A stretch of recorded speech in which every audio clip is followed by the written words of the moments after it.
మొత్తానికి ఈరోజు హైకోర్టు కేటీఆర్ సంబంధించినటువంటి క్వాష్ పిటిషన్ కొట్టివేసిన తర్వాత రాజకీయాలు ఒక్కసారిగా మారిపోయాయి. కేటీఆర్ అరెస్టు తప్పదా అన్న ఒక చర్చ బలంగా నడుస్తుంది. దీనికి తోడు ఇందాక పొంగులేటి శ్రీనివాసరెడ్డి మాట్లాడినట్టు ఎవరెవరైతే దీంట్లో ఇన్వాల్వ్ అయి ఉన్నారో అందరూ ఖచ్చితంగా విచారణ ఎదుర్కోవాల్సిందే. చట్టం అందరికీ సమానంగానే ఉంటుంది. న్యాయస్థానాలు ఉన్నాక రాజకీయ నాయకుల ప్రోద్బలం ఉండదు, పొలిటికల్ గ్రడ్జ్ ఏమి ఉండదు అన్నట్టు ఉద్దేశంతో ఆయన మాట్లాడడం జరిగింది.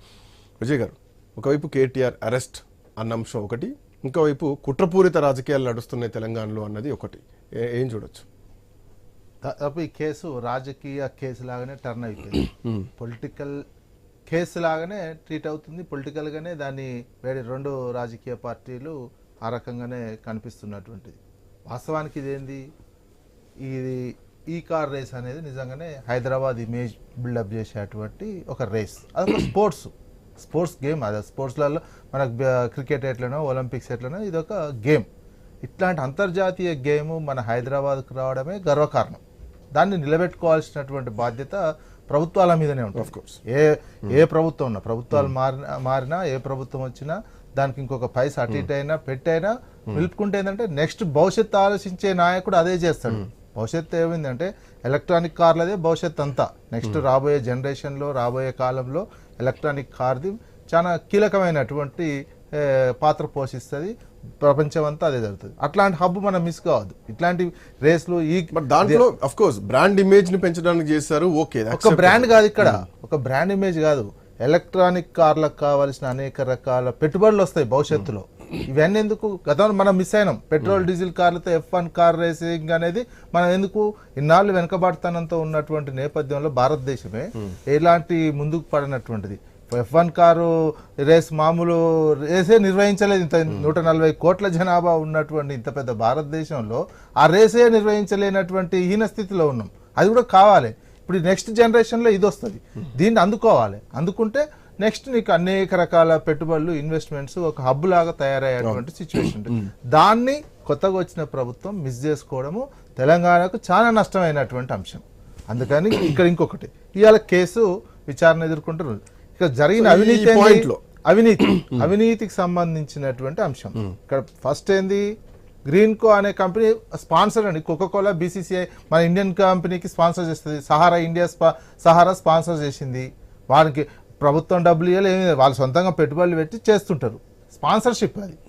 ఈ గ్రీన్కో అనే కంపెనీ ఈ స్పోర్టుని, ఈ గేమ్ని స్పాన్సర్ చేసింది హైదరాబాద్లో. స్పాన్సర్షిప్ మాత్రమే అది. వాళ్ళు డబ్బులు పెట్టి స్పాన్సర్షిప్ చేశారు.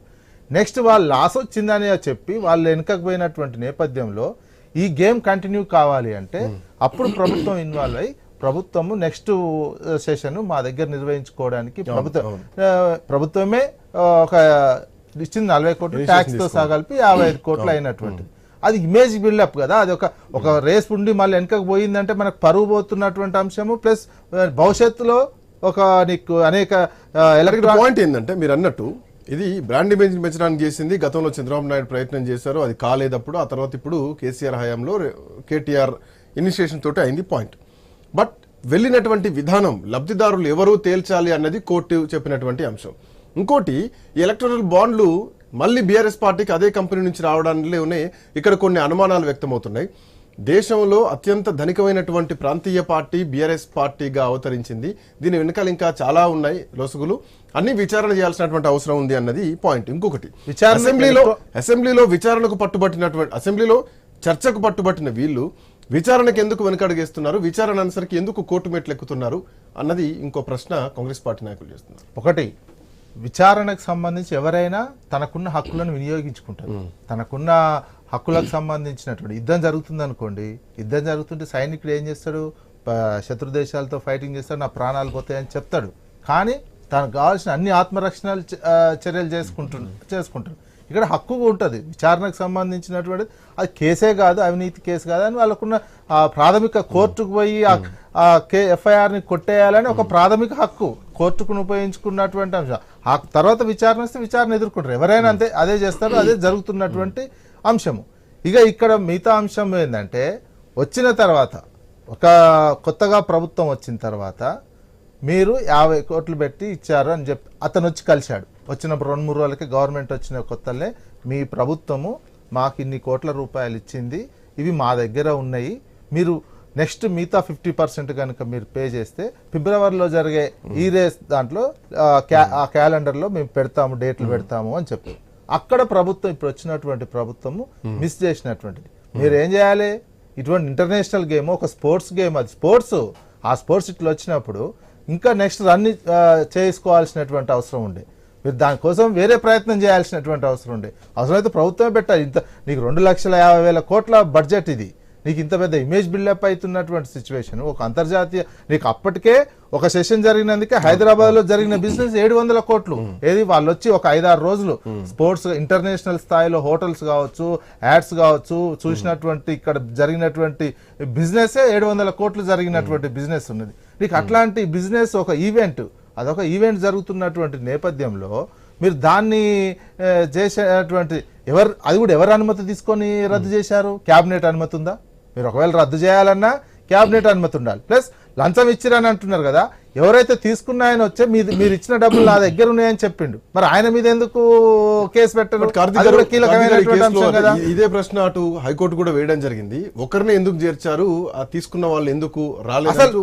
ఇప్పుడు లంచం ఇచ్చినట్టునే 2 వైపుల నుంచి రావాల్సినటువంటి అవసరం ఉంది. అండ్ మోర్ ఓవర్ దీంట్లో రావాల్సింది ఎలక్షన్ కమిషన్ రావాల్సినటువంటి అవసరం ఉంది. సో నెక్స్ట్ ఈడీ ఎంటర్ అయిన తర్వాత ఎట్లా ఉంటుంది ఏంటి అన్నది సెకండరీ. ఆ ఇన్వెస్టిగేషన్ అట్లా ఉంటే కనుక నెక్స్ట్ ఇది రద్దు చేశారు, కేబినెట్ అనుమతితో మీరు రద్దు చేయలేదు, మీరు కూడా ఇట్లాగే సొంతంగా డెసిషన్ తీసుకున్నారు. రేపు పొద్దున మీకు కూడా ఇది ఎఫెక్ట్ పడే అవకాశం ఉంది. ఇందాక ఐ థింక్ రామరెడ్డి గారు కూడా ఒక మాట అన్నారు, ఆ రోజు ఆ 4 దోచుకుంటే ఈ రోజు ప్రతి జిల్లాకు మంత్రి దోచుకుంటున్నారు, ఈ అవినీతులు ఇంకా పెరుగుతాయి, రేపొద్దున వాళ్ళు వచ్చినా కానీ ఇదే చేస్తారు. ఒక వార్, ఒక పర్సనల్ గ్రడ్జ్ ఏమైనా నడుస్తుంది అన్నది ఇప్పుడు బయటకు వస్తున్నటువంటి అంశం. సార్ ఇప్పుడు మాకెవ్వరి మీద పర్సనల్ గ్రడ్జెస్ ఏం లేవు. ఈ రోజు మేము రాష్ట్రంలో కాంగ్రెస్ పార్టీ తీసుకుంటున్న ప్రతి నిర్ణయం కూడా మేము ఎన్నికల కన్నా ముందు చెప్పిన నిర్ణయాలను ఇక్కడ మేము చెప్తున్నాము. కాబట్టి వారు ఈ రోజు అధికారంలో లేరు కాబట్టి దేశంలో వాళ్ళు ఏం చేస్తున్నారో మళ్ళీ చిట్టా అంత అయిపోతే ఈ రోజు అది కొన్ని గంటలైనా కూడా చర్చ టైం సరిపోదు. కాబట్టి 4 దోచుకున్నారు, జిల్లాకు ఒక మంత్రి మీద ఆరోపణలు చేసినప్పుడు వారి దగ్గర సాక్ష్యాధారం లేకుండా ఉత్త గాల్లో మాట్లాడొద్దు. కాబట్టి వారి పెద్దలు వారి పట్ల నాకు గౌరవం ఉంది, కానీ వారు మాట్లాడేటప్పుడు ఏంటంటే ఉట్టిగా ఏదో నిరాధారంగా గాల్లో మాటలు మాట్లాడొద్దు వారు ఎప్పుడైనా సరే. ఇంకోటి ఏంటంటే వాళ్ళు కేంద్రంలో అధికారంలో ఉన్న పార్టీ కాబట్టి చాలా బాధ్యతలు మాట్లాడారు. ఇష్టానికి రేపు పొద్దున ఈ రాష్ట్రంలో అధికారంలోకి రావాలి కాబట్టి ఏదో ఒకటి మాట్లాడాలన్నట్టు వాళ్ళు మాట్లాడొద్దు. మేము అవినీతి జరిగింది అని చెప్పినాము, ప్రజాక్షేత్రం నిలబెడతామని చెప్పినాం, నిలబెట్టినాం. ఈ రోజు కేటీఆర్ గారి అరెస్ట్ విషయంలో కూడా మా ప్రభుత్వం కాంగ్రెస్ పార్టీ ఏం నిర్ణయం తీసుకోలే, అయ్యా దీనిపైన అవినీతి జరిగిందని చెప్పినటువంటి సిఫారసులు ఉన్నాయి మా దగ్గర, ఏం చేయాలి మీరు ఒకసారి పరిశీలించండి అని ప్రజాస్వామ్యతంగా రాజ్యాంగబద్ధంగా గవర్నర్ కి సిఫారసు చేసినాం. గవర్నర్ గారి అనుమతితోనే ఈ రోజు ఈ యొక్క కేసు అనేది తదుపరి చర్యకు ప్రారంభం తీసుకున్నటువంటి దశ ఈరోజు చూస్తున్నాం మనం. Sir EV vehicles, EV electronic vehicles రానున్న రోజుల్లో డెవలప్మెంట్ అయితే అంటే సార్ దానికోసం ఇట్లాంటి స్పోర్ట్స్ ఇట్లాంటి పెట్టాల్సిన అవసరమే. మేము పెట్టింది తప్పని అంటలేం, మీరు పెట్టిన విధానమే తప్ప అంటున్నాము. మీరు చేపట్టినటువంటి క్రియాపూర్వకమైనటువంటి కార్యక్రమం ఏదైతుందో అది మీరు చేపట్టడం తప్పు. ఎందుకంటే ఒకవేళ మీరు ఎలక్ట్రానిక్ వెహికల్స్ ని ప్రోత్సహించాలి అనుకుంటే మీరు ఒక పాలసీ తెచ్చేది ఉండే. కానీ ఈ రోజు ఉన్నటువంటి ప్రభుత్వము ఈవీ వెహికల్స్ ని ఈ అభివృద్ధి చేయడానికి కానీ ప్రోత్సహించడానికి కానీ అటు కంపెనీలకు కానీ ఇటు వెహికల్స్ తీసుకుంటున్నటువంటి కస్టమర్లకు కానీ రోడ్ వినియోగించుకుంటున్న వినియోగదారులకు కానీ ఈరోజు ఒక పాలసీని ఇచ్చి ఈరోజు దాన్ని ముందుకు తీసుకెళ్తున్నటువంటి కార్యక్రమాన్ని కూడా మనం ఈరోజు చూడాలి. ఇంకోటి కంపెనీ అనేది బీఆర్ఎస్ పార్టీతో చేసుకున్నటువంటి ఒప్పందం కాదు, వాళ్ళిద్దరి మధ్యలో మ్యూచువల్ అండర్స్టాండింగ్ కాదు. అదే పాయింట్. ఒక స్పాన్సర్ వెళ్ళిపోతే హెచ్ఎండిఏ నుంచి నిధుల్ని వాళ్ళు గ్రీన్ కో అనే సంస్థకు పంపించడం జరిగింది. సో ఇక్కడ ఆ ఒప్పందాన్ని మీరు బ్రేక్ కాదు,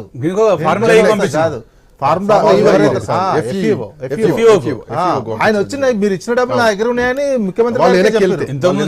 సార్ ఇప్పుడు స్పాన్సర్షిప్ ఈవెంట్ కి స్పాన్సర్షిప్, పార్టీకి స్పాన్సర్షిప్, ఎవరికి స్పాన్సర్షిప్ అనేది ఇప్పుడు ఇక్కడ తేల్చాల్సిన విషయం. దానికోసమే విచారణకు రమ్మంటే నేరుగా విచారణకు ఇప్పుడు కల్వకుంట్ల కవిత గారిని విచారణకు రమ్మన్నప్పుడు అక్క కవిత విచారణకు వెళ్ళింది కదా, గతంలో జగన్మోహన్ రెడ్డి గారిని విచారణకు రమ్మన్నప్పుడు ఆయన విచారణకు వెళ్ళింది కదా. ఈ రాష్ట్రంలో కానీ ఈ దేశంలో కానీ ఎవరైనా సరే ప్రతి ఏ రాజకీయ నాయకుడైనా ఎవరైనా సరే పోలీసులు కానీ అధికారులు కానీ విచారణకు రమ్మన్నప్పుడు నేరుగా విచారణకు పోవాలి సార్. అంతేగాని విచారణకు వెళ్లకుండా ఎందుకు వెనకడుగు వేస్తున్నారు? విచారణకు రమ్మంటే నిజాయితీగా ఉంటే గనక విచారణకు ఏసీబీకి లొంగిపోవాలన్న డిమాండ్ కూడా ఇప్పుడు వినిపిస్తోంది భారతీయ